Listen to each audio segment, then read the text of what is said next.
Okay, so after about 4 years being heavily involved in the Fortnite competitive community, there's an all too familiar sight I've witnessed before. Someone complaining about max pull zones.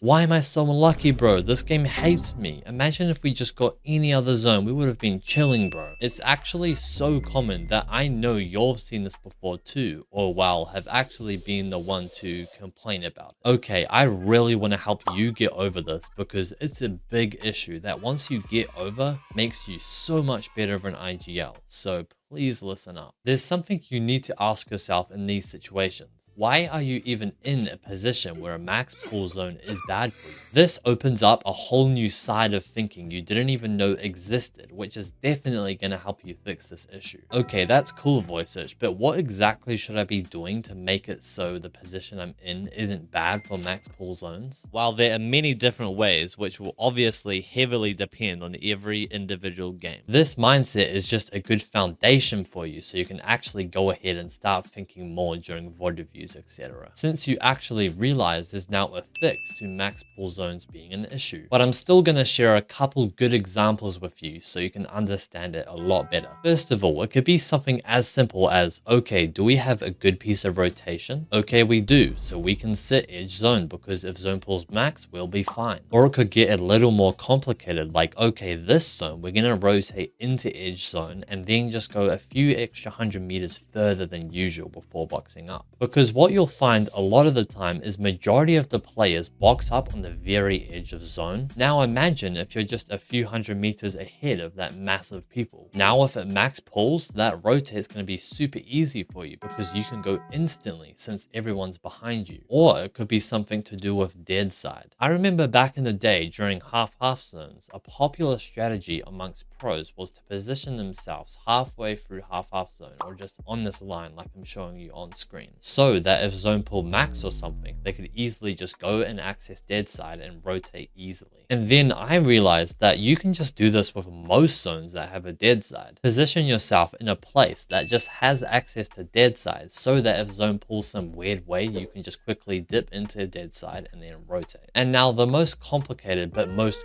common place where people go wrong with max zone pulls is that they don't realize that the reason for this max zone being bad for them is because of a decision they made back all the way in the start of the game in the first couple zones. They may be mucked around ending up rotating late to third zone so they didn't get deep into that zone, which then made it hard to get a good position in the fourth zone, which then constantly snowballed until they were forced to have an edge position in sixth zone, where while they pulled a max zone and thought it was bad luck. When little did they know, if they just rotated extra early into second zone, they would have been in a mid position sixth zone, making that max pull not even a max pull.